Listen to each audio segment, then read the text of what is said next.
A very, very good evening to you. Good evening. A very Good. warm welcome to all our esteemed guests and experts.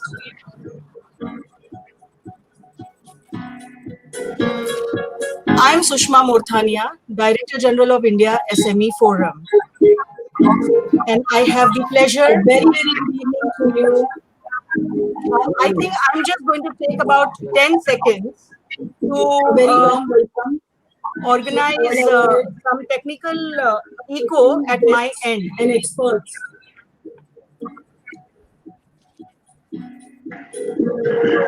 I'm Sushma Morthania, Director General of India SME Forum. And I have the pleasure, very, very good to you. I think I'm just going to take about 10 seconds to very warm welcome, organize some technical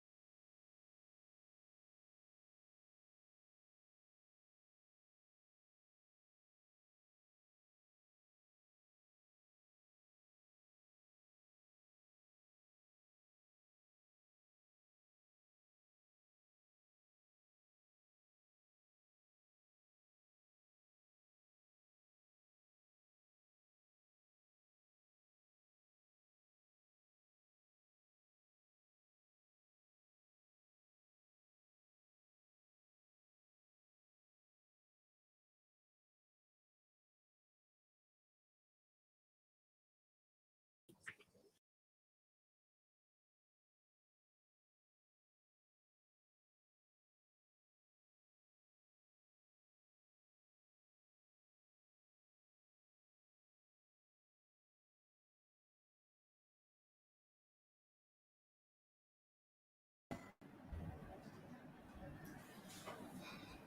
Sorry for that technical break. We had to deal with a technical issue at our end.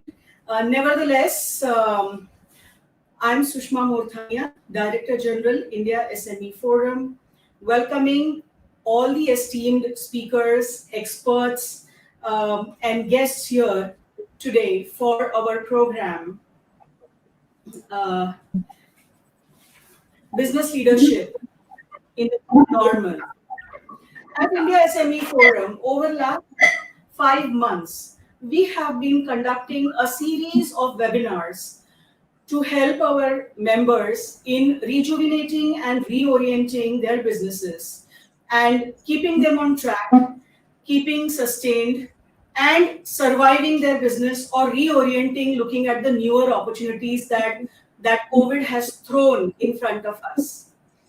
While we are still surviving and sustaining our businesses, we would also like to create business leaders in this new normal as well. So, keeping this objective in mind, India SME Forum has entered into a joint collaboration and signed an MOU with an esteemed organization, IIM Sambalpur. And along with IIM Sambalpur, we are launching a program called Leadership and Entrepreneurship Fellowship for Enterprises in collaboration with ACEED, which is which is the training arm of India SME Forum. So, without further ado and taking a lot of time, I think I would like to hand over the mic to Mr. Vinod Kumar, our president, who would be conducting today's webinar. Mr. Vinod Kumar has started out as a technology entrepreneur to lead the development and successful sale of an indigenous developed navigation and geographic information system. It was a tracking patent that he had on his name. He sold this patent to a Russian space and GIS conglomerate.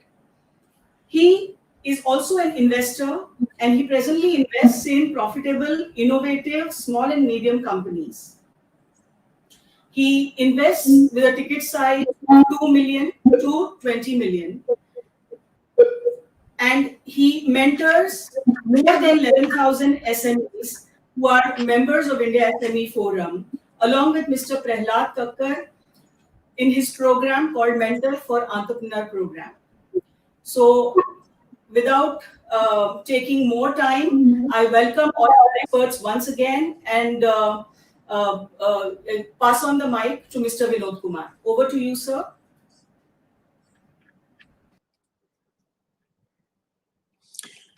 Good evening to all my friends here that are watching, and all our members, all our guests that have been continuously tuning in to India SME Forum for the past close to 5 months. And with that, I'd like to move forward. We still have 2 guests who have not yet joined. We are missing Nilay Verma at Primus Partners, and we're also missing Prahlad, our chairman. He normally even sometimes misses his flights, but he's generally on time. So I'm not sure how he sort of missed it. I'd first like to request our vice chairman, in the absence of our chairman, Mr. Prahlad Kakkar, to please say a few words. Dr. Juneja primarily has been a part of NSIC for lots of years, and we have been able to have the benefit of his leadership for over 10 years now, before which he was the chairman and managing director at NSIC. He's on the board of various organizations across the country, very accomplished author, I would say. He's written quite a few books on innovation, and my feeling is that Mr. Juneja will be able to start this program. At the outset, let me share that this VUCA world, a lot of us in business also talk about the fact that terms get coined by consultants at various points in time, but eventually we have a situation where we are today now. It's not been that VUCA world has not been there.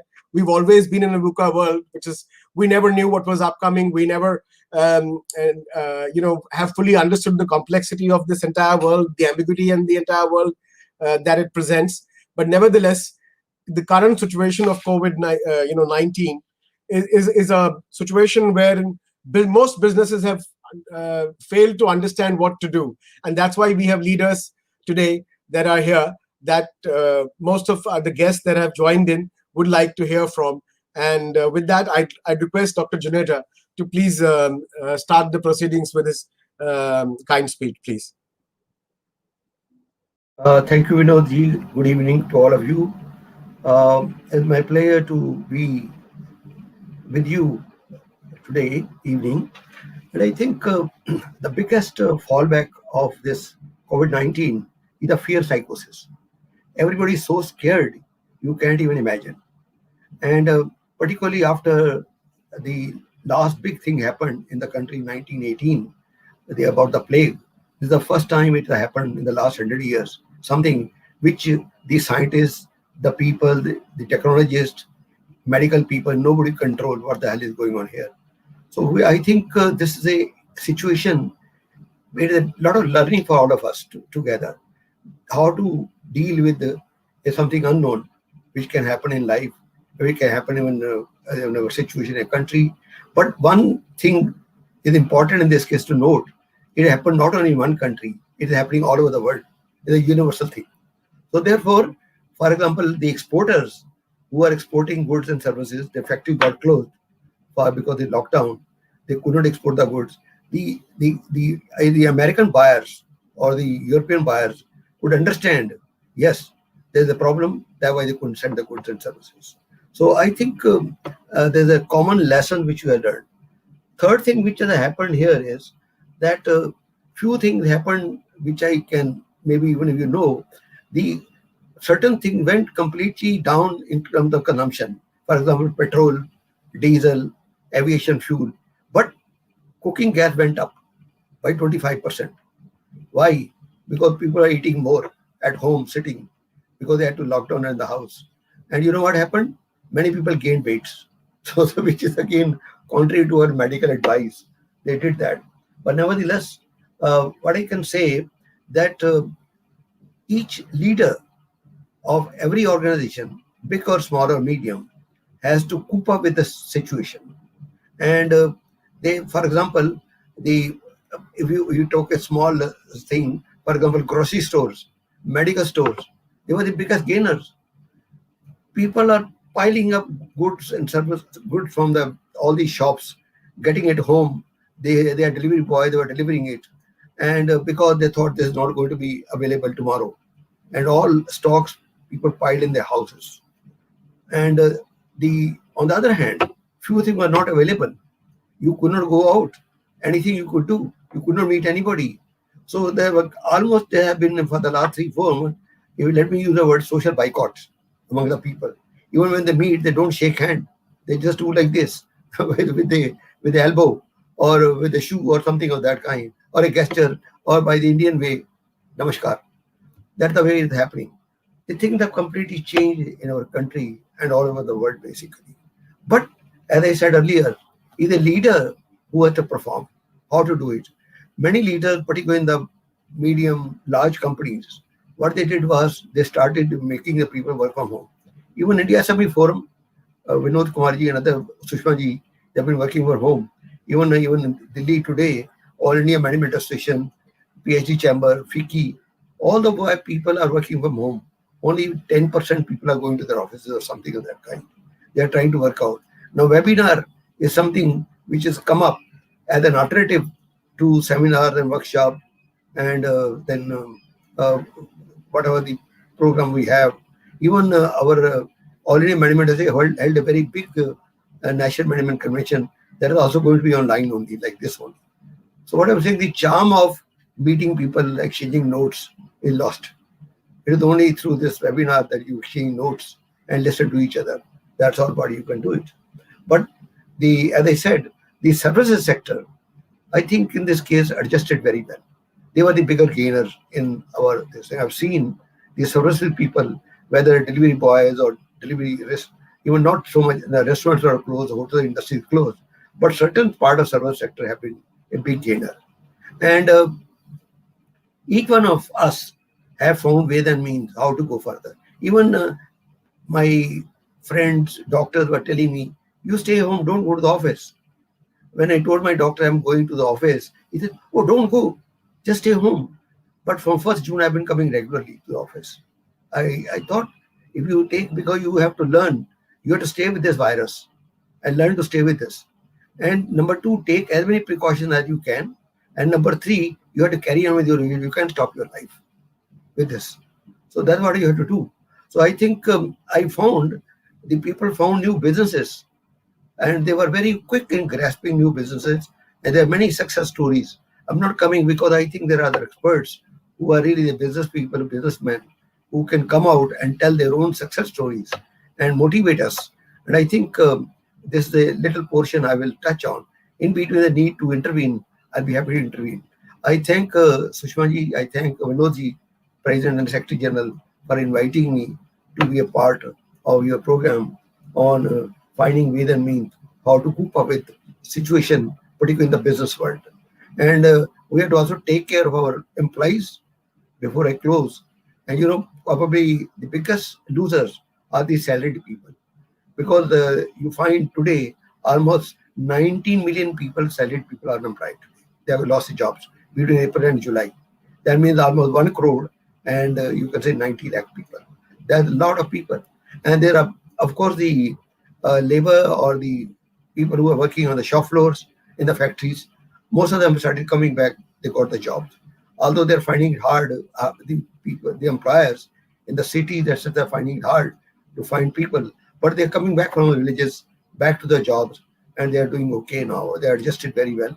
They're taking precautions, and they're doing okay. And I think we have to learn to live with this.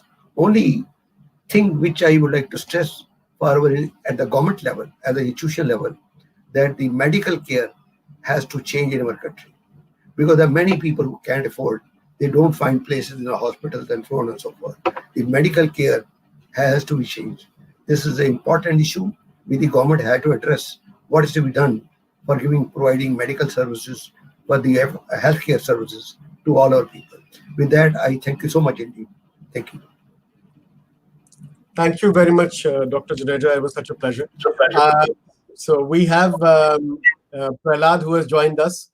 Finally, Hi, Prahlad. Finally, you are here. finally, I mean, when you people can't handle technology, why do you bother with it, yeah? Put on Goku outside your office, na? You should have rather come to the office itself. That would have been easier.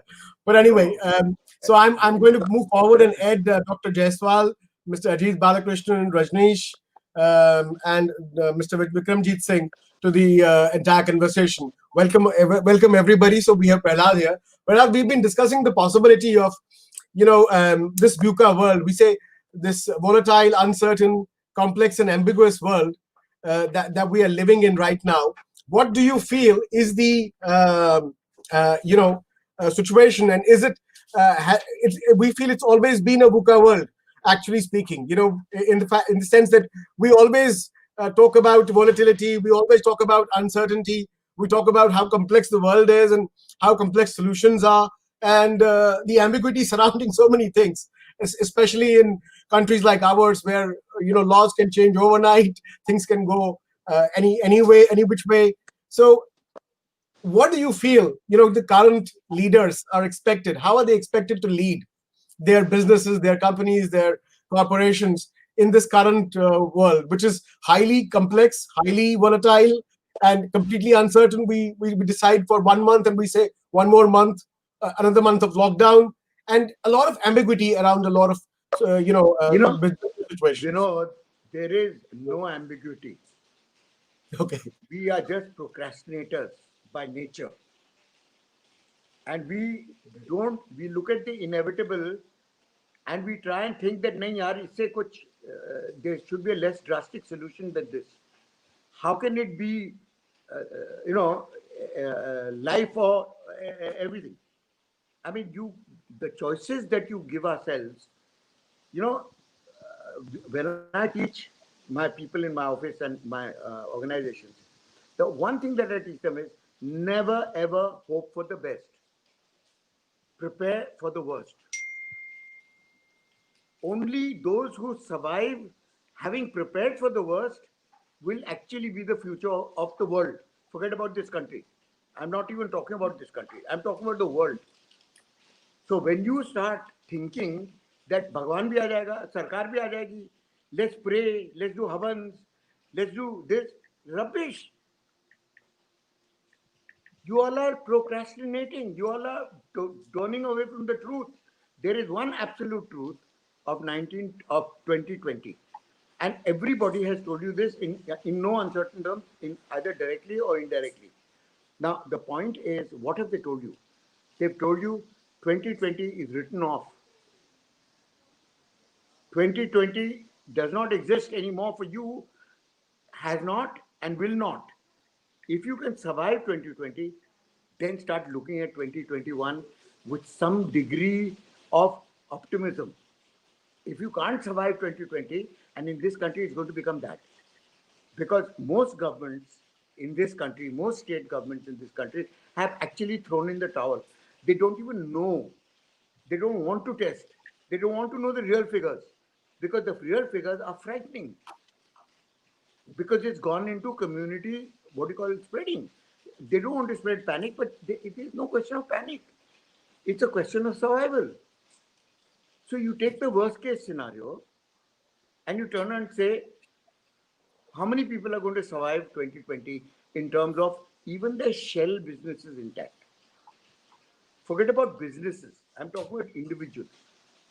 If the leadership of businesses do not survive, how will the businesses survive?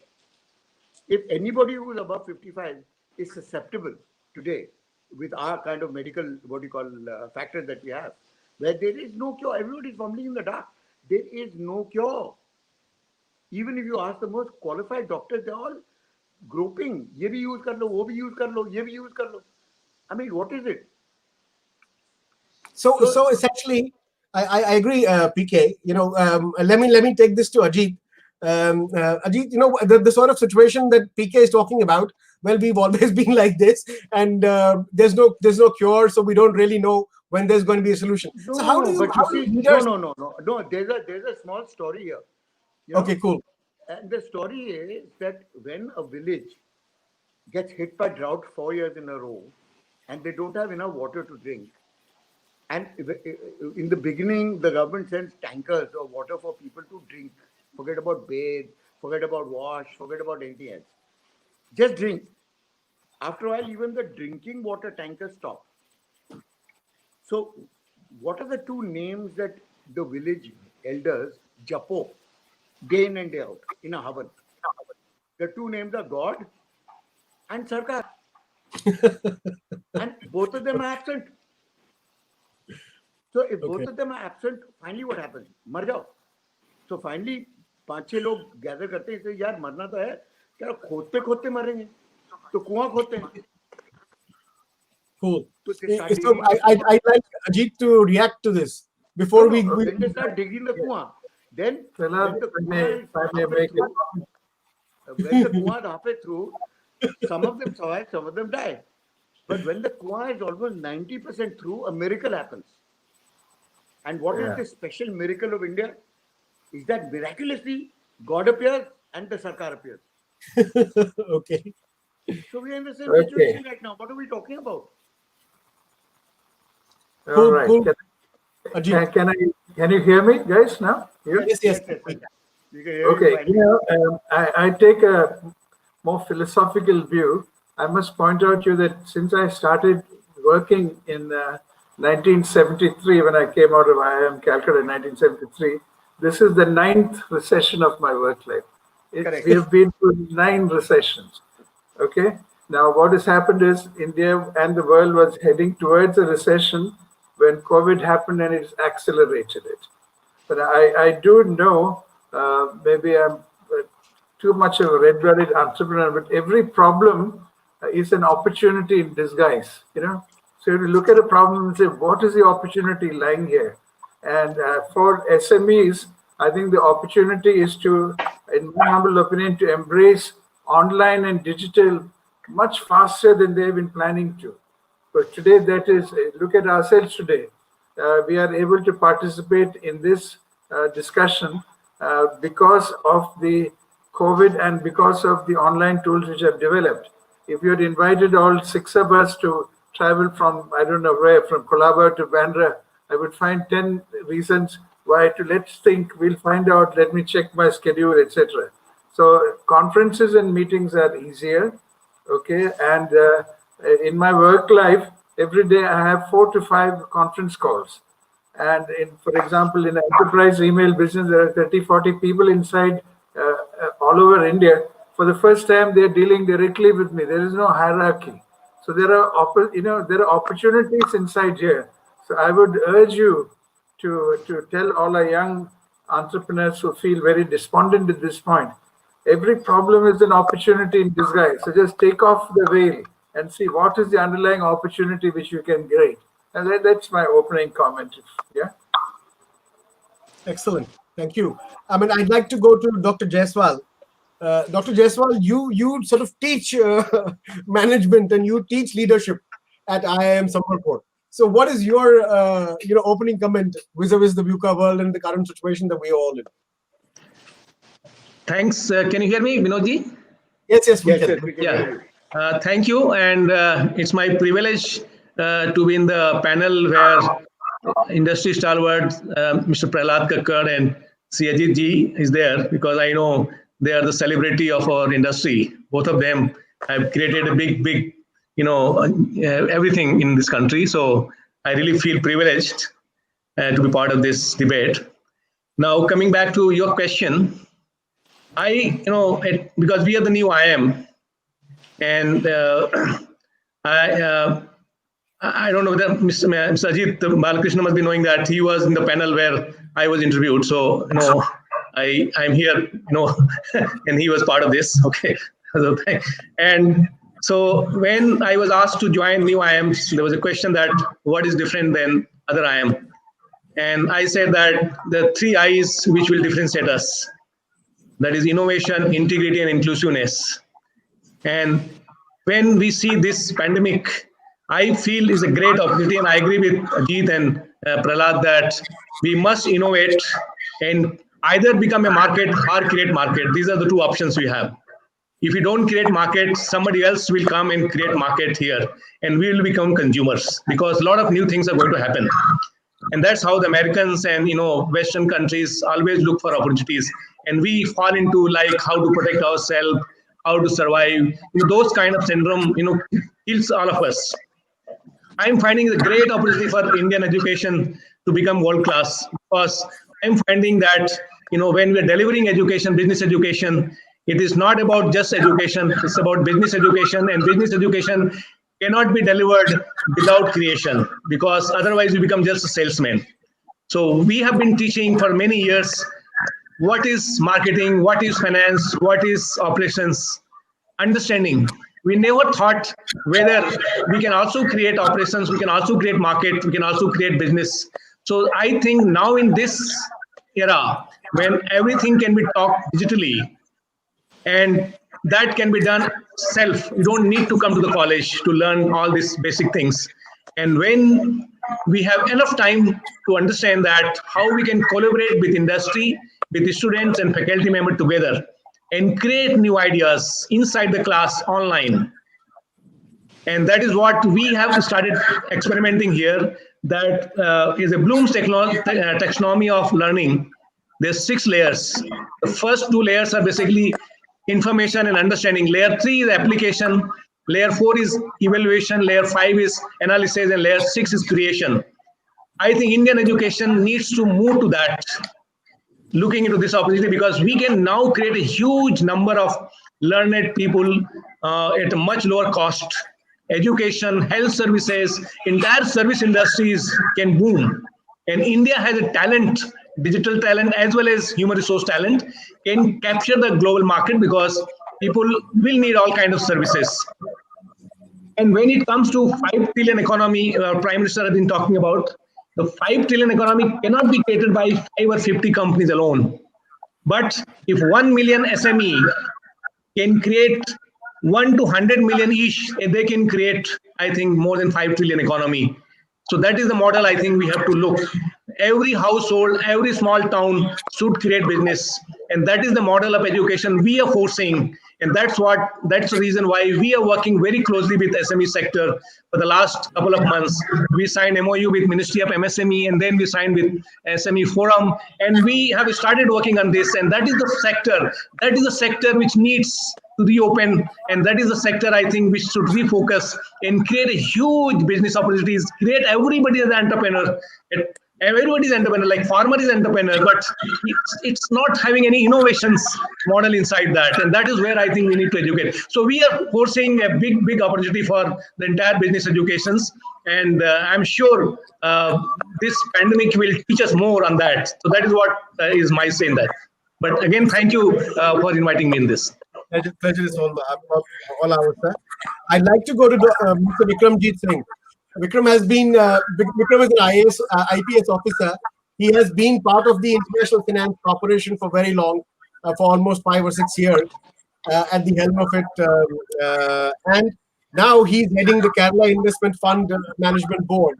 So, he's at the crux of actually investing in business. And he was earlier also as part of IFC looking after, how the entire finance bit to SMEs and to everybody else works. So I'd like to have your opening comments. Right. Firstly, Vinodji, thank you very much for inviting me to this event, and good evening to everybody, you, Vinodji, and of course all the other participants. So pleasure to interact here with all of you. So in my view, and in that I think I echo most of the other my other colleagues that this pandemic, both, of course, at this point of time, we see this as a threat, but this is actually an opportunity for people who are nimble enough, for institutions which are nimble enough and agile enough to take advantage, and who are also in a position or who also have the capability to move without having all the ducks lined up. So moving with, when you there's a term in that the US military uses, of moving when you have just sufficient information to know the general path that you headed at, rather than trying to finalize everything. And I think in that, India has great strengths. The concept of jugaad lies at the root of it, of being able to manage and make do with whatever you have. And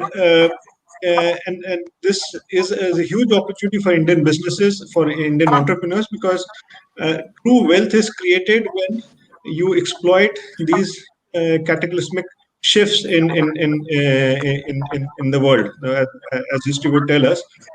And more wealth is created, and the opportunity is more when you have sudden change. So in that aspect, both with respect to the shift of the focus from China, both with respect to the focus on dispersed and digital, I think there are a lot of strengths that India can offer. There are a lot of opportunities that can be available to Indian entrepreneurs, to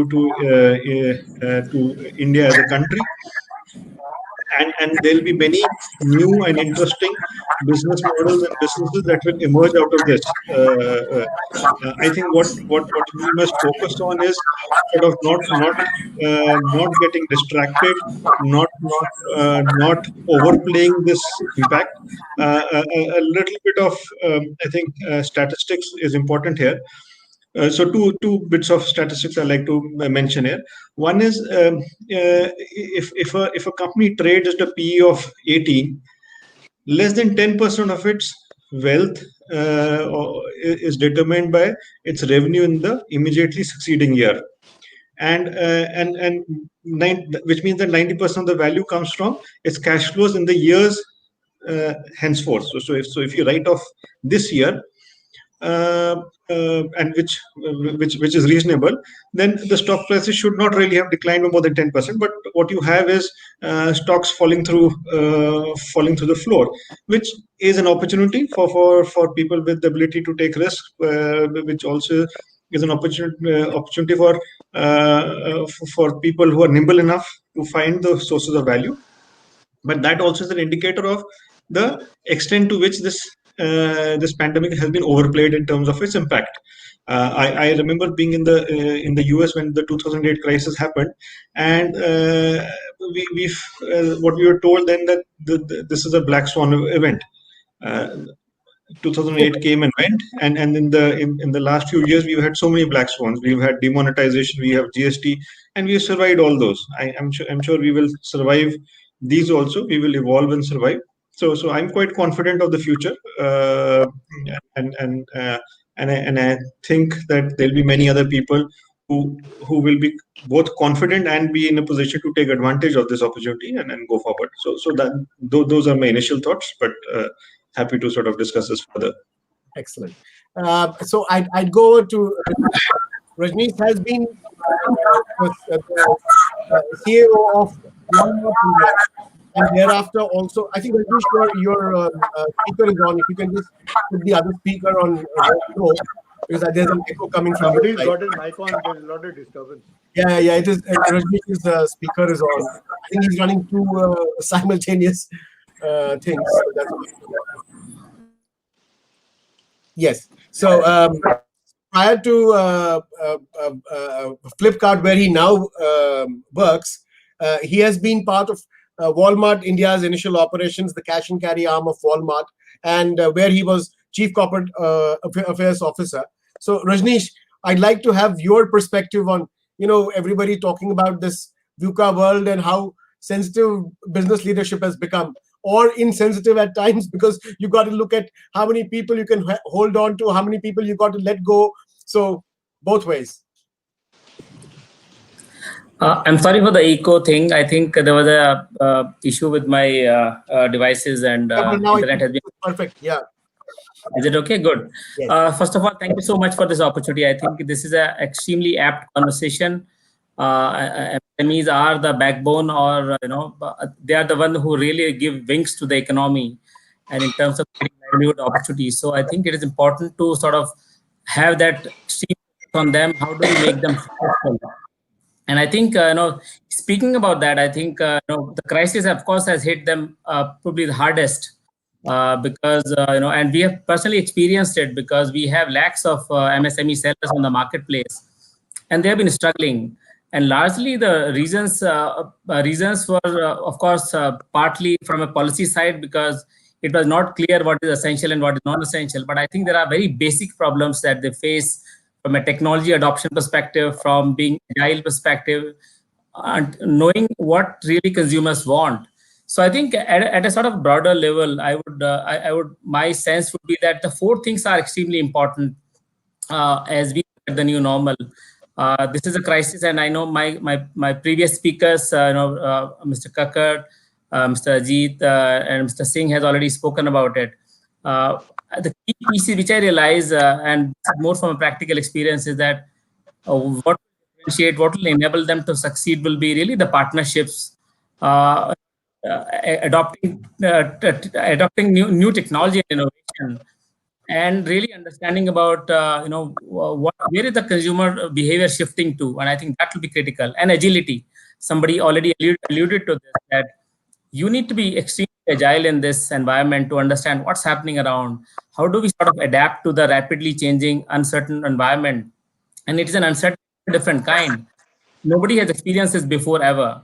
So I think it becomes our responsibility in a way to make sure that we are able to bring those insights back to the MSMEs to make sure that they are successful. And I'll just want to share before we get deeper into our questions and all. In terms of when I look at e-commerce marketplace, you won't believe in 3 months, 70% or more sellers actually have come from tier 2 and tier 3 town, and a lot of them are MSMEs. This is amazing agility that they have shown, and what we have also done to make sure that they understand what consumer is actually asking, whether consumer is asking for a home gym or what sort of adaptation that are needed. And I think it is a responsibility to a large extent to make sure that we are able to bring those insights back to these MSMEs. That is the only way we will be able to serve and support them, and that is the only way we can actually make our country really Atmanirbhar. Because we keep talking about this a lot, but I think the key would be to make sure that we have the right policies, but make sure that we continue to sort of support innovation, technology, and that is what will drive making this pandemic an opportunity, as somebody already mentioned in it. And I sense that there are winners which are coming in it. Clearly the one which we did not expect, actually I was not expecting such massive flow to digital world. You mentioned about it. Kirana store, for example, they innovated very fast, and we partnered with them to make sure that whatever products they have are able to go to the consumers using a very safe and robust and supply chain. And partnership creates win-win situation, and I think I see the winners will be one who adopt partnership, who figure out ecosystem support, who work together with other like-minded partners with a single-minded objective of knowing what consumers want and how can we give it to them, whether it is product or services. Excellent. Thank you for that intro. I'd now go to both Ajit and Prahlad. Now, Prahlad, you keep on talking about business is nothing other than the risk. So if you have the whatever to handle risk, you can do business. Otherwise, forget it. So so in this current situation, how do you handle business risks and success? So you got to look at both. How much risk do you handle? How much do you not handle? And what do you do as a leader, as a business leader? The risk is already a given. And unfortunately, it's not something that you have a choice with anymore. The risk is already there. and the biggest risk is to your life. So are you Yes. going to survive this pandemic? If you're above 55, it's a damn good chance that you won't. Because Okay. right now, the You seem problem is scared, that Prahlad. no, don't be scared. It's inevitable. So is Okay. dying. I mean, when you're the day you're born, you're going to die. Okay, cool. So what is there to be scared of? The fact is that it should not come to you halfway through something that you already want to what do you call legalize, where you don't, where you haven't selected anybody who is going to take over after you, which is the I biggest understand. problem with Indian business. Is that हम ही हैं, हम भगवान हैं, हम माँ बाप हैं, हम सब कुछ है, बाकी का कोई नहीं है. So there is no plan to actually pass the legacy of that business onto anybody except a nalayak son who is most of the time smoking dope in the corner. Okay. You know, so Which is illegal, by the no, way. okay, bullshit. It was the most legal thing in this country for the last couple of thousand years ago. It's because the tobacco lobby went and blew us out of the water, we illegalized it. That's not the point. The point is that we are not professional. Neither are the SMEs professional, nor are big business professional, except unless they're the MNCs. The MNCs are the only one professional because they put into place a proper legacy of a chain of command. You know, in the army or in the police, as Mr. Vikramjit will tell you, is that there is a clear chain of command. If your commander gets hit by a bullet, everything doesn't fall apart. The next guy takes in, he steps into the breach, and the next, and the next, and the next, down to the last standing man. Now, the business of risk is that if you look at Ajit's career graph, he says that he's been through 9 such recessions. He started at a time when nobody believed in the digital world. Nobody Very correct. believed that it would become what it became. And everybody looked at Ajit and said, "Yeah, tu acha wala, tu advertising ka kaam kar raha hai. Why do you want to go and suddenly go off and do some pie in the sky shit?"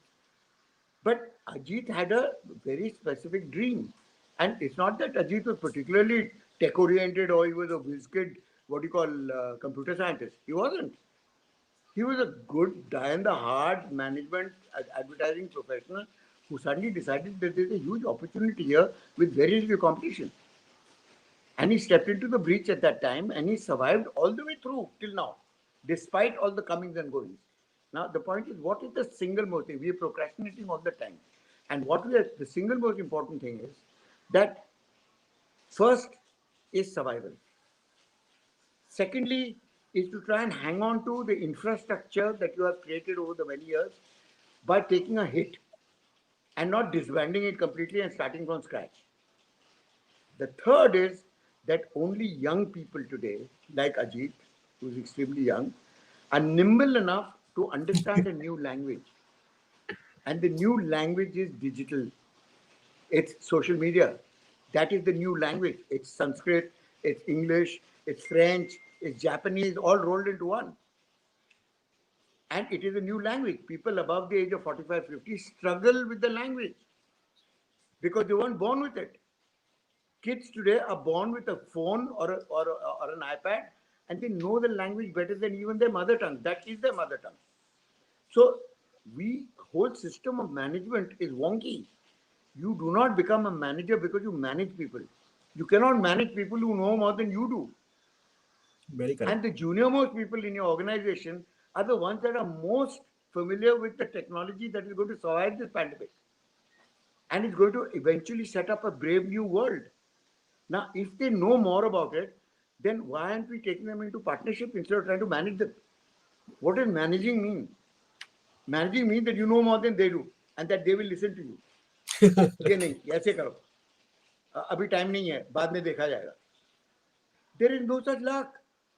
If you don't change the system of management into mentorship, where the senior people with their wisdom of experience can see opportunities which youngsters can actually execute, then it becomes a partnership of two extreme ends. You don't have to either put to pasture all the oldies because they're incapable of understanding a new language or incapable of doing business in a digitalized world, nor do you have to actually turn on and manage the kids who know more than you do. Yeah. So the the struggle starts at home. How many of you guys have kids who are above the age of 15, 16 years old at home? And you're always in conflict with them. You're constantly telling them what to do, and they're telling them, please don't come into my room. That's my room. And I'll do what I want, and I'll get up when I want, and I'll go to sleep when I want. Okay? These are your consumers, boss. If you cannot come to some kind of viability with your own children, how are you going to address the market? Because they are the market. So you sit at home, you'll see the biggest problem is that most parents do not understand their own children. And therefore, how the hell are you going to understand your market? And how are you going to understand the future of the market? Because they are the future. You are the past, you are history, you're a footnote.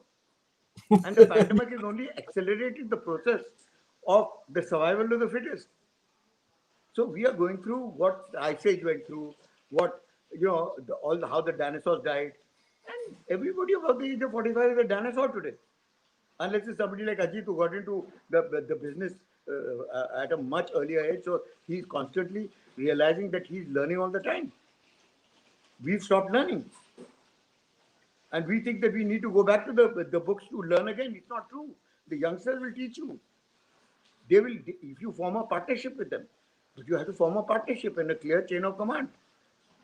So if we don't change the nomenclature of the way we do business today, we are going to not survive this ice age. We are going to be as distinct as the dinosaurs. And we'll only find the bones about 100 years from now. Ajit has muted his mic. Ajit, would you please unmute your mic? Now, okay, I want to recount a 1-minute story where Prahlad is also involved. In this context of, if you're a leader of a business, do you just listen to the youngsters, etc., etc.? Sometime in this late 70s, if I remember correctly, there was a tremendous crisis in the marketing advertising world, and I was a co-founder of Rediffusion, as some of you may know.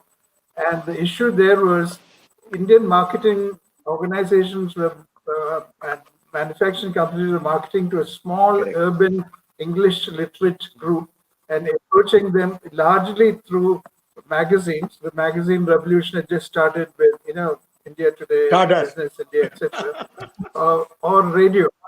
Yeah, Stardust was the innovator. So I got it into my head that the future for mass marketing had arrived, and that is go through television. So I went around Bombay Ad Club with my partners. So I said, look, whoever steps and produces great TV advertising will be the leader of the future. And as usual, when change comes, they all look at you and say, what is this guy mad? What was he mad? So Prahlad, you'll know that the two of us combined. I was a management guy is a filmmaker. We combined. And we had to really, at that time, there was not an easy place to produce TV commercials. Where did we go? Versus Sophia College, where did we go and do it finally? We went to Sophia College, who were open-minded enough to have a editing and center. We created TV ads and ran it, and suddenly the mass market opened. So I think leaders can't just say, "Oh, we will listen to the youngsters and follow them and mentor them." They roll up their sleeves, jump in, and do things yourself as well. So you have to reinvent yourself, Ajit, which is what you did. But it took one of you and open mind. Yeah, incidentally, guys, you said, where did I learn programming? I learned Fortran programming in IIM Calcutta 1973, exactly 50 years ago. I learned it was mainframes. So we had to wait another 20 years for the PC to be invented. But anyway, the point I'm making is, as leaders, you can jump in, as I'm sure Dr. Jaiswal must be, as director, jumping into the action, demonstrating through his own teaching as well as research. Guys, follow me. I will show you how to do it. You can't just be advising, go do this, right? Be hands-on and dive in. Okay? Thanks. I mean, I'd like to go to Rajneesh. How do you, with huge investments today in Flipkart, how do you balance this risk and success? It must be very difficult for when you look at year and every day gone by, you have competition which is doing all sorts of things. They're claiming all sorts of numbers. and then you are sitting in a leadership position where you look at, okay, I've already done this, and in this current situation, a lot of work has happened, and through which you have delivered goods at home, even in stringent conditions and so on and so forth. Changed a lot of SOPs. How have you in corporate life looked at balancing risks vis-a-vis the success that you seek? So I think, I think it's a good question. When you look at the Indian sort of overall market, and I think I need to make that point, is that e-commerce is still low single digit of entire retail market in India. And I think the opportunity is huge for many players. It's an expanding market. So I think the opportunity is very large, and there is a large way to still go ahead. We have covered only very surface of this. So I think we look at a long term, and I think long term we are looking at an opportunity of it's still not the same level as you're saying, that we still need to start thinking about it, because growth is ahead of us. And COVID has proved that the technology actually can play such an important role. We continue to expand our investment in technology. I don't know whether you saw recently, we actually typically e-commerce in India is actually, from e-commerce perspective, has been happening only in English. And I think the key, of course, lies in when you go to Bharat, and I think that's what we're trying to do, really democratizing commerce, where the language, vernacular, people who never used sort of e-commerce earlier are able to access and engage and have that, get the right value of product, with access and affordability. So I think the journey actually begins. I think the long way is ahead of us. So maybe it's a good place to be, from that perspective, because opportunity, there's very limited risk in this, I see, in terms of growth ahead of us. And as long as you remain very focused on making that impact on overall communities, and your mission is very clear in your mind, I think, and you continue to sort of bring in right talent, and be really the place to attract the best talent in the country. I think the opportunity here is very large. We are just beginning. So my sense on that one is, I think we be playing for the longer haul, and there is an opportunity in India, and we need to make sure that we continue to execute very well with the right intent to make a difference. Cool. Thank you. Round robin, I go to Vikramji. What I wanted to check with you is, you earlier talked about, how do you strategize? How do you create, situations where objectives which are overcoming certain situations, and you have to look at the long term. So for long-term results.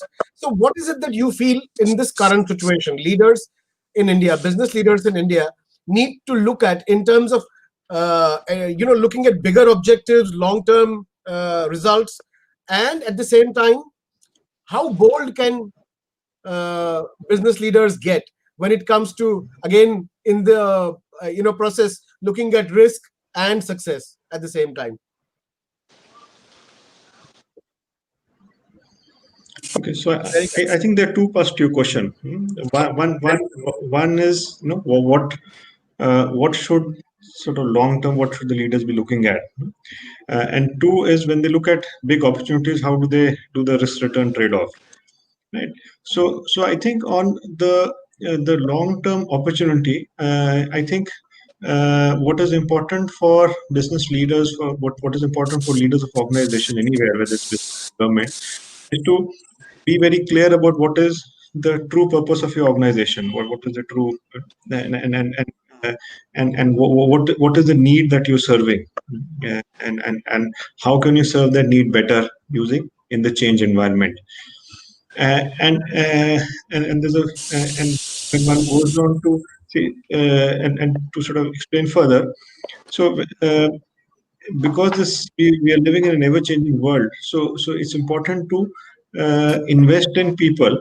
That a lot of people talk about investing in people, in the sense that you need to get good quality people, but the other aspect of that is that you also need to transform those people so that they buy into your vision, and so that there's a clear understanding between the leader and his subordinates on what is to be executed. Because as you live in an uncertain world, there will be more and more need to delegate, more and more need for good people who can manage quickly in an uncertain world. So you need to build loyalty, you need to basically transform them.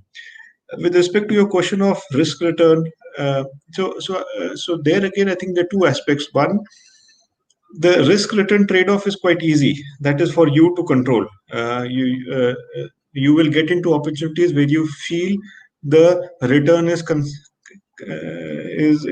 commensurate with the risk that you're taking. And I think broadly that aspect of risk is well understood and within the organization to manage. I think the problem where many corporates, especially SMEs, get into trouble is that when you take up risk where the return may be commensurate with the return that you're taking, but the overall magnitude of the risk may be more than what the organization can absorb, and that is where organizations get into trouble because sometimes that risk trade-off may not it may go negative. But if you don't have the capacity to absorb that risk, and you're only focused on the best case scenario, I go back to Mr. Kakkar's point earlier, that you prepare for the worst. So you when you prepare for the worst, you take as much risk as you can bear and still survive. So and survive to fight another day, or to use the language of startups, to pivot to a new model. So if you get killed in the first blow, then there's nothing for you to pivot on or move forward with. So that broadly is how I look at both aspects of your question. Yeah, over to you. Very important point there raised by Vikramjit about how do you handle your people at the same time? How do you arm them? How do you support them to actually be able to work without deadlines, across timelines, across all sorts of situations? It's finally about companies or corporates or businesses are finally about people, and which Prahlad also mentioned earlier. Now, how do you achieve transformational people management when you are looking at you are a great leader and you want to keep transforming your people, giving them more? To be frank, I'd like to share something that I encountered in the past 2.5-3 months. A lot of our businesses in India had absolutely no infrastructure for working from home. They had absolutely no processes. They had absolutely no systems in place. And when you look at certain companies, so for example, in Airtel, then Airtel had everything ready almost, like as if they knew that things would go bad someday and we'll have to work from home.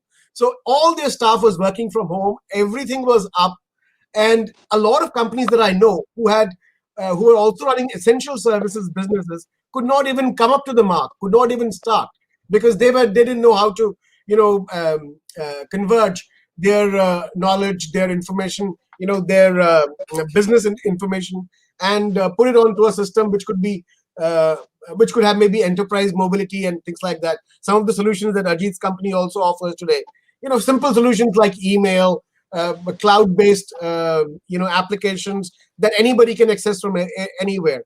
Now, and without that, you may have the best people, but if you don't arm them, I think that is the first requirement when it comes to transforming people and transformational people management, the way it is called. So I'd like to have everybody's views on transformational people management and why it is important in this current scenario, rather than just what we were talking about all this time is HR and industrial relations and helping people so that they don't go on a strike and just looking after them and doing picnics and all that. Today, I think HR is completely different. It's all about and I'd like to start with Dr. Jaiswal. Yeah, right. You rightly said that there's a lot of change in consumer behavior as well as HR practices, because consumers are also very skeptical because they don't want to go to market, they don't want to go out for the marketing, they're all scared. So the behavioral is changing, and we have to find out how to reach to them in terms of product or services. And digital definitely. So there we can see there are three kind of disruptions you have to also understand, which is going to happen, which is already happening. One disruption is happening due to digital disruption we call. So whether you're managing human resource, whether you're managing consumer behavior, you have no option but to manage through digital disruptions.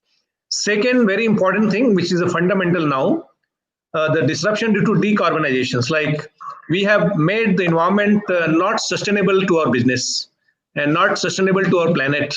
I think that is how the reaction is, you can see, and it is going to happen. So decarbonization is another disruption I think we should be ready for and we should be aim for. And that also one has to look into the policy. And third, which is much more fundamental in the business, which I strongly believe should be the future of business model, that is called democratization of business. Like business in the digital base will get into the democratization. Like every person, every small or big, should be owner of the company. It should not be left to the few companies. So that is the model I think will have to come. And particularly, you can start with the health services. So health services, we have seen two very successful model, whether it's a Narayan Hridayalaya or Netralaya, they have made it and very, very successfully, whether it's heart surgery or eye surgery, democratization of entire health services. I think we'll have to move into education. Education is also a huge parity. If you go to government school, there's nothing. If you go to public school, everything's desired to be there. That kind of disparity, how can you democratize the entire community and business in this country? So looking into these 3D disruptions, I would, my view will be that when you talk about human resource management or consumer behavior, we'll have to redefine that we don't have to necessarily work in a very, very well-defined place. You can work anywhere. Outcomes should be well-defined. And more than outcome, it should be my motivation. Unless I'm part of the business, even if I'm going to office, I may not be performing. So how does it, your HR policy matters? So HR policy should be aligned with democratization of business. Like you should be owner of the business, either through a shareholding or through a profit owning or whatever model you can come out. And that is the model I think will be more sustainable. And that will be a model which will be more inclusive and it will be more sustainable and will be more powerful. I think that is where I think India should take lead, because we as a country which created Amul, which is basically on a complete social entrepreneurship base, and it's one of the largest company of the world in terms of milk business.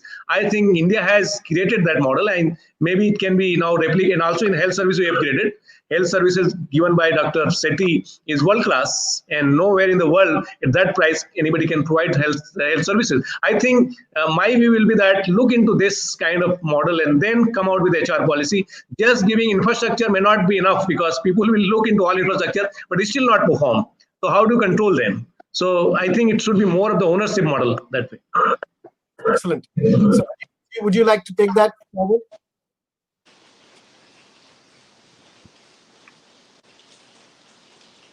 Are you addressing me? Yeah. Yes. Would you like to take that forward? That argument. I want to give you an example a little different. Right now, I'm working 3-4 hours a day continuously on a new product launch for our company. We live in the main area. And unlike other gray-haired CEOs, I don't sit and watch. I'm reviewing the code every morning from 8 in the morning to 11, testing it before guys wake up. And there's a group of 3 people working with me, one of our senior guys. And one is a 23-year-old kid. I know him. I won't give his name, but he'll get out because of something. And he was doing the most outstanding work. And I said, oh God, then I casually asked him, where do you live? He lives in a slum near in Burli. Prahlad, you remember the Burli Naka, you look to your right, upstairs there's a hill. He lives in a slum there. He went to an unknown engineering college. He passed our entrance tests inside Rediff. We never asked where do you live, etc. in these interviews. And he's the most outstanding producer today. And the kid lives in a slum as I speak today. So my moral of the story, in India, there are outstanding young people coming from every sort of background. don't think that you have to go and find kids from St. Stephen College and all that stuff. Even the IIMs, which I'm very, very closely involved in, the outstanding Anywhere. kids can come from anywhere. So keep an open mind and see. Prahlad, I know in the creative film world, you probably experience all this even more. You know, fancy qualifications Correct. and going to cathedral school now doesn't matter anymore. There are outstanding teachers. And the only problem is he speaks 90% Hindi. And as you know from my name, I'm from Kerala. And I heard Hindi spoken the first time when I went to IIM Calcutta. My Hindi is a little shaky even today. But we have an excellent working relationship. The second, if you ask me to name the three brightest people in my company, there's a girl who is running our MoneyWiz site, which is all the financial information. She doesn't speak one word of English, computer programmer. And she and I have hilarious conversations. Where we only thing we know in common is Python code. Why No, but English that's what I'm saying, Ajit. This is a we are new sharing language. Python You code don't which need we to know understand, English. and we speak fluently with each other by sending back and forth codes. So you find outstanding people in every part of Indian society. In knowing English and going to fancy schools and colleges and all that is a secondary issue. So I'd say let's give an open mind to people who can come from any part of Indian society. Yeah. Okay. Yeah, PK, you were saying something. No, what I Yeah. was saying was that today the new language is code. I mean, it's not English, Hindi, Sanskrit, whatever it is. I mean, that is the reality of the situation. But also, Ajit, you must also realize that the reason why we managed to create a new genre of advertising on television was because in advertising, the biggest hurdle to any degree of democratization is ego. Yeah. And when I was Right. working with your team in rediffusion at that time when I was relatively unknown, you Ah. gave me ownership for the work that I was doing. You did not Correct. interfere in my suggestions. You did not override whatever I felt was the right way to go about it. We did Correct. that in a kind of a partnership. And we both learned and discovered as we went along. And That's right. that lesson was so important to me that I maintained it right through my career in my office because my junior most person had as much say in the creative decisions of the future of a company than the senior most people did because we allowed them to own a piece of the company. The only reason why we kept them on was because we said either you take ownership or leave. I don't want a job seeker. I don't want somebody doing a 9 to 5. I want somebody who actually owns a bit of the company, who owns the soul of the company. Forget about the finances, but at least the soul of the company. And how does that translate? How does that translate into management? It translates into management by allowing people to make decisions at a very early level. Yes. You allow them to make decisions. You don't punish them for making decisions. You punish Yeah. them for not making decisions. And be open Unfortunately, to recruiting business, people from every part of India, any yeah, part, a small village. There are 2, 3 kids from small villages in Rajasthan who studied, and one is a company secretary now.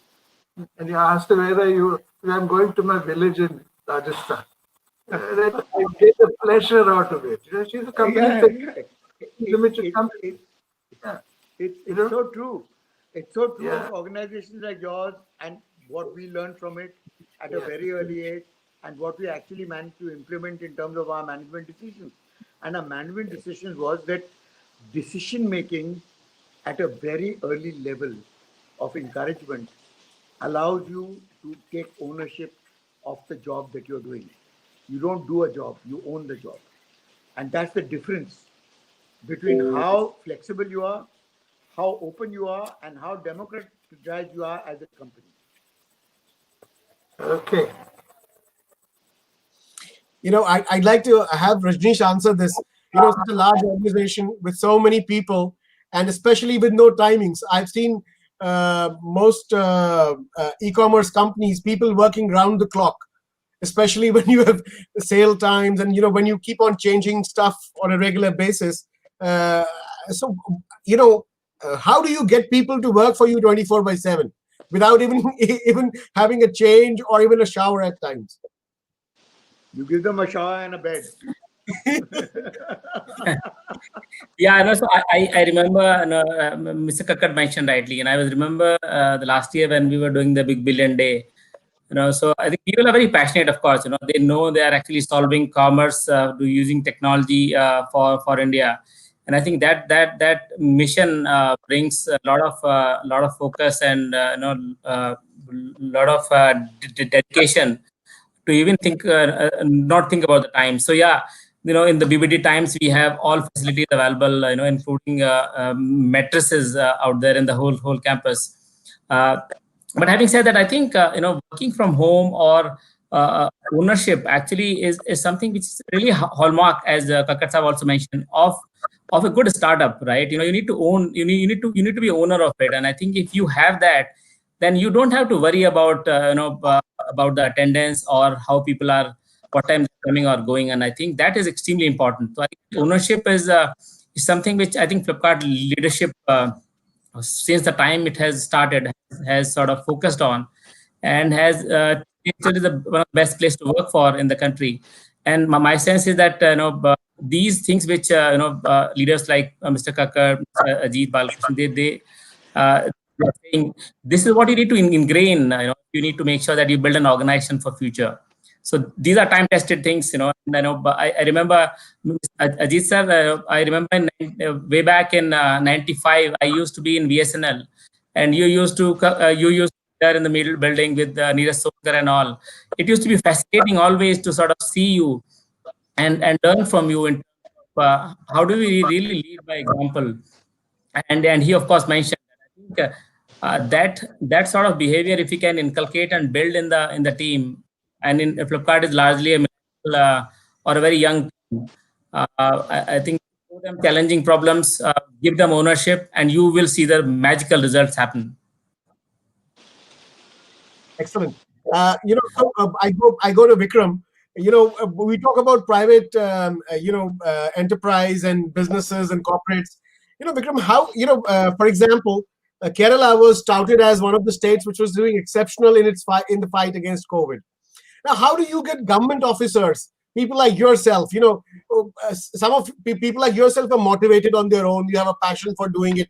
You are an IPS officer, but working in finance, management, funds, and so on and so forth. But how do you get the people in the government motivated to all do all of this? And some obviously do perform exceptionally at times. Right. Yes. That sort of changes the complexion and the nature of the challenge a little bit more. But I think the basic principles remain the same.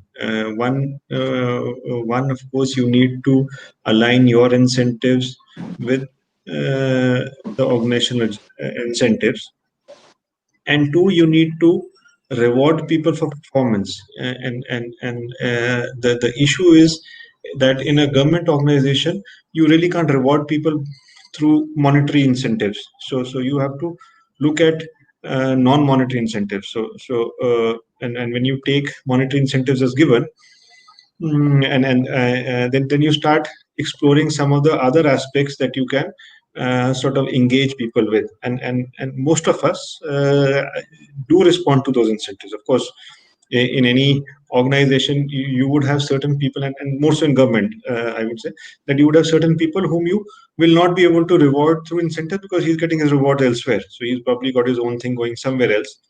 So the solution is you focus on people whom you can work with, whom you can sort of transform to a higher, use your transformational leadership abilities to get him to buy into the vision. Also reward him through things like giving him more responsibility at a young age,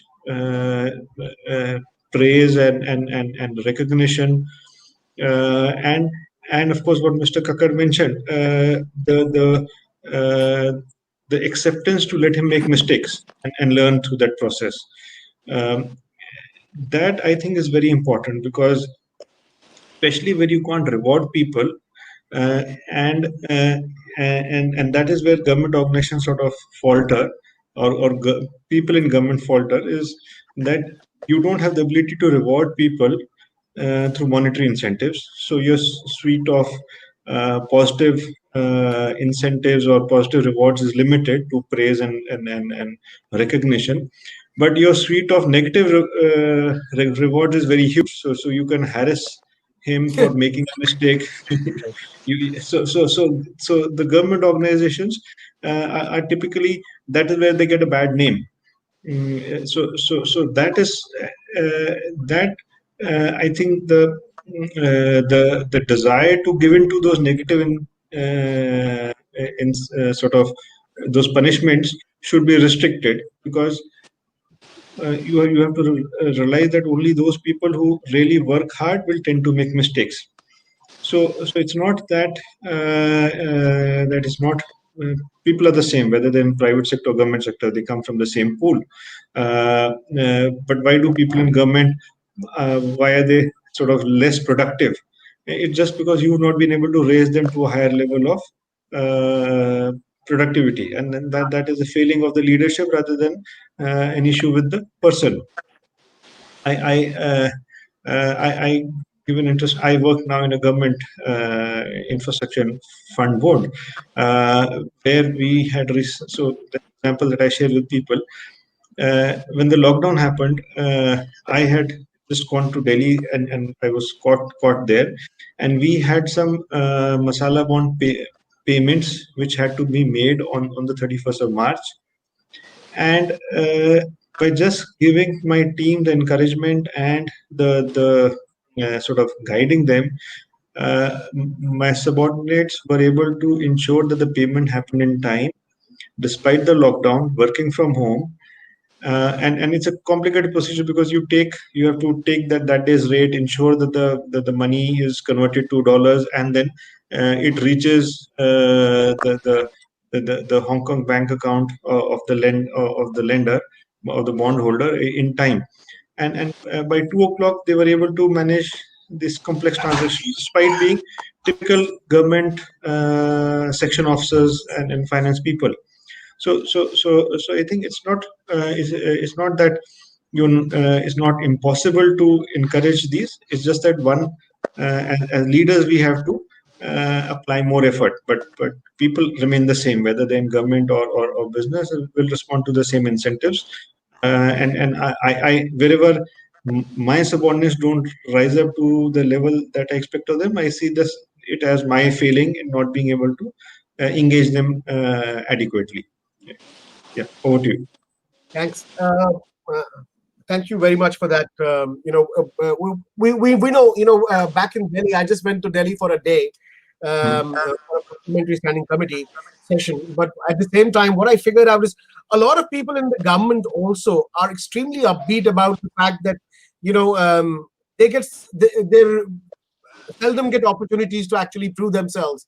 And this, they also look at opportunities like these, wherein, they come face to face with such situations, and they take them head on and create solutions for everybody. And at the final and end of the day, I feel a lot of the people and government also work very diligently, because they feel that they are doing something for the entire country. So many people, 130 crore people, is a lot of people, and whatever they will translate into some sort of a future for somebody in some corner of the country. So very important there. We come to the last session, Prahlad, Ajit, Dr. Juneja, Dr. Jaiswal. I'd like all of you to please give us a closing remark for, what is it that we feel should be done by business leaders, looking at today's situation and looking at, we really don't know when this lockdown situation is going to get over, when it is going to shut down, or when we are going to have a situation where normal transport, normal traffic, and normal life is going to be back. So what is it that we should do as leaders? So, I mean, we have a sizable audience today. We have 2,500 odd people listening to us on various platforms and seeing us on various platforms. So a lot of people are looking up to all of you. to give us the mantra for getting through with this COVID era, and translating their whatever dreams and everything in the next era when this is all over, hopefully. So May I? Juneja is- Yeah. yes, sir. May I say that I agree 100% with Vikramjit that I think biggest incentive for the person working with you in the leadership is the motivation. I have seen, I worked in India, abroad, government, private sector, and I found even in the government, even if they don't have a limitation of giving money, but there are methods of giving rewarding them. Recognition is one thing which is important because many government officials are getting enough money now. But if you go into public and give the reward through recognition, there's a very big factor I found. Secondly, there are other methods. For example, in an organization, in a company, public sector company, you can send them abroad if they need be. Not for, just if they've done a good work, send them as a team to do some work which is required. For example, if your company participates in a trade fair, send one of the guys who have done good work. Maybe he will learn in the process also. There are many methods of motivation which can use to motivate the people. I think government people are equally committed to my mind. The only thing that leadership is lacking when they don't take the people along with them and motivate them. Of course, there are some laggards. You can't change them. That's a part of the game. But at least most of the people, even in mastery theory, you find people are who are motivators and who are the other at the end the laggards. There's a difference. But I think we should be able to motivate independent leadership. That is important. And let me tell you my own story. I joined a public sector company which are losing money for 29 years. In a row. But when I joined, I told them I will not work here unless the company makes more profits. In the very first year I joined, it was for made profits. It continued making profit until I left it gave me dividends. So what I'm saying is the method of working with the people, motivating them, and the number of employees in my during my career went down by 1,000 people when I was there. So it's not a I think leadership and recognition of the people, motivating them is a crucial three factors. Thank you. We also have Mr. Chindranath join us today. So he's finally managed to run away from the meeting that he was stuck in. So Sachinji, I mean, we'd like your well, we've done opening comments, we've done a middle commentary, and then we are now at the closing session. But Sure. we'd like you to tell us your perspective. You working with a lot of small, medium enterprises across the country. You set up a completely new venture for them, and you must be looking at this entire situation as millions of SMEs out there who really don't know what the future holds for them. At the same time, they're out there trying to do whatever best that they can with the circumstances that they are seeing currently. What is your advice to them, and what is your reading of the situation, and how far is this going to continue, or is it going to stay the same way? Sure. Thanks, Vinodji, and my sincere apologies for being so late. I had another event going on, and I could not get out from there. Uh, so you're right. Ugro has been set up in last 2 years to service the need of credit for SME and micro SME businesses. In last 2 years, we have serviced more than 10,000 SMEs in terms of their need of working capital finance and term loan financing. And when the pandemic hit, and we are a deeply specialized lender, so we only operate in 8 sector and 70 subsector. Obviously, because of that, of our deep specialization during the pandemic period, we have been able to assess and understand that who is at what level and what is going to happen. So one general thinking around MSME, and especially among the lenders, right, and who has to provide massive amount of support for survival of MSME as a sector, is that post pandemic all MSMEs are the same and they are about to die. But that's not true. Reason that when we look at it from a sectoral lens, we realize, and I'll give you an example. Even if you look at hospitality, within the hospitality, we have realized that fast food chains versus banquet halls. These are two different businesses altogether, and their mortality rate is different.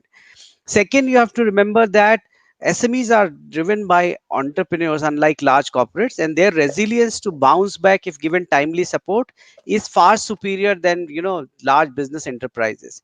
And that's why we expect them to come back much faster.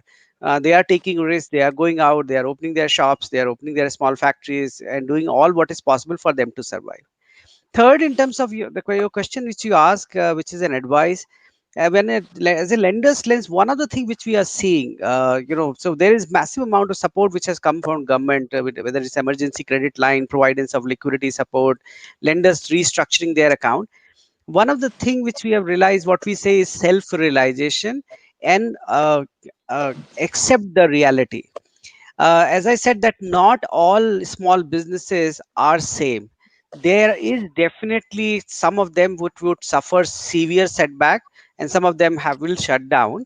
And our advice to entrepreneurs is that please don't live in you look at your own business, in what sector, what geography, what physical location you operate, and take the incremental credit and more burden onto yourself only when you believe that there is a chance of survival, right? So if you are in Right. a business which is not survivable, so your job is not to just take more credit and create more problem for yourself. Your job has to survive by deeply cutting your costs, rethinking about it, and restart that journey again. Probably switch out to different business altogether, which we are not doing. Small businesses generally, single business entrepreneur think that for everything they can bounce back, but that's not the reality. This is not in pure economic slowdown. This is a pandemic which has hit to us. So we are advising, in fact, we get requests for emergency credit line, and some of the MSME come and say, why you are not giving money to us given the government at the back end is 100% guaranteeing that. And our Yes. advice to them is that why we are not giving to you, because we believe that even with this money you will not be able to survive, so you have to do something different. So that's our advice, is self realization of who you are, what you have to do, and whether you can sustain and survive yourself through this pandemic or not. Thank you. That was very precise. Ajit, would you like to take that forward from what Sachin Bedi, talked about? That you know, a lot of people may not even survive, but you got to look introspect and figure out who you are, and if you need to change, innovate, and or be completely different other than what you've been doing earlier. I think what I'd love to do is run a course on I how agree. to fail cheaply. You know, as an entrepreneur, of the 10 things you do during a course of a month, new ideas, new distribution ideas, now product ideas, new code, I find that 8 to 9 out of 10 times it fails, let alone big investments. So you have to figure out how to fail cheaply, and that is something which unfortunately nobody tells us. It is not like being conservative and look at debt equity ratios. None of that has a connection. You are trying an idea, 8 out of 10 times it will fail. What do you do to make sure you don't lose your shirt doing that? There's a whole set of techniques around it, and I wish I'd have the extra 3 hours a day to write a book or post it on a website. So I think we should all through your SMB forum put that learning together and say, how do we take risks and don't lose your shirt? What is the art and game of failing cheaply? That's very important for the future of our young entrepreneurs. And one last comment, because I think we're going to end. There's been a lot of discussion about public sector employees versus private sector employees. I don't believe in any. I don't think there's any difference. I'll tell you what. My kid brother Arun Balakrishnan, we are both sons of a doctor in a small town called Kannur in Kerala. Some of you know. And he went to IIM like me. Now, after IIM, I went and became an entrepreneur in Bombay. Okay, he joined Hindustan Petroleum and worked there and retired as the chairman of Hindustan Petroleum. Through this period, he and I meet. He was based in Bombay those days, and we would meet every week for a drink. And we didn't see any difference in what we were trying to do at all. So I don't think there's any difference between public sector employees, and we also have many cousins, Vikram, like you. People who are Director General of Police in the past and so on. They're all part of an Indian middle class family child has all these little options. And by a combination of luck and circumstances, you'll end up, Vikram landed up being a public sector servant. I've landed up being an entrepreneur. My little brother went to build refineries without any thinking of his own wealth at all. So I think we're all the same, in my view, as well. Except for the money, maybe Ajit. Money is not the main motivator. You need enough to pay your rent and look after your dog and cat and wife. That's okay. Beyond that, what purpose does money serve in your life? Come on. Sure. Pranad, your closing comments. Well, I mean, the nimble, the flexible, and the people who are not cast in cement will survive. The ones that will depend on their own history and their own experience to a certain extent, and what they think is right and what they think is wrong, will not survive. Because the parameters of what is right and what is wrong, what is correct, what is not, is going through a cataclysmic change. And if you're not open to learning, the only people who will survive are the learners. All the people who think that they have learned enough and now they can become teachers will not survive. Simple. Excellent. Dr. Jaiswal, you are setting up a business leadership program wherein you're going to talk about 9 weeks of salvation for the entrepreneur, quick salvation completely online. So would you like to talk a little bit about that program? You are on mute, sir. Yeah. So, this program, which is going to run for 9 weeks, and it is actually running on online mode. And we have designed the program that let's start from the strategy first. What kind of a strategy will work? What should be the strategy of new business leaders? And there our focus is that we always believe in the Charles Darwin statement, which was given long back, that it is not the strongest of the spice that survives, nor the most intelligent, but it is the most responsible to change. So strategy should be that you have to realign yourself to the current situations, and you have to coexist. It's a pandemic, it should not be panic. So you have to re-strategize. That strategy should be focused on that. And what should be your strategy today? I think if you are an entrepreneur, then for every problem there's a solutions, and that is what is entrepreneurship. Okay, so it's a great business opportunities for every entrepreneurs, but those not necessarily to be intelligent, but this should be responsible to change. Second is your logistics. The logistics are not going to remain same the way it has been there for years. Logistics is also undergoing disruptions. I'm sure there will be a lot of use of new technology. There will be use of drone. There will be use of robotics, because people may not like to touch human, but they would like to touch machines. So entire logistics is going to interchange, and therefore would like to touch upon that what kind of logistic systems are going to play a vital role in the coming years in the business. Then comes to your marketing. The marketing is already shifted to entire, Mr. Philip Porter used to talk about 4P, and now, he's talking about 7P and so on.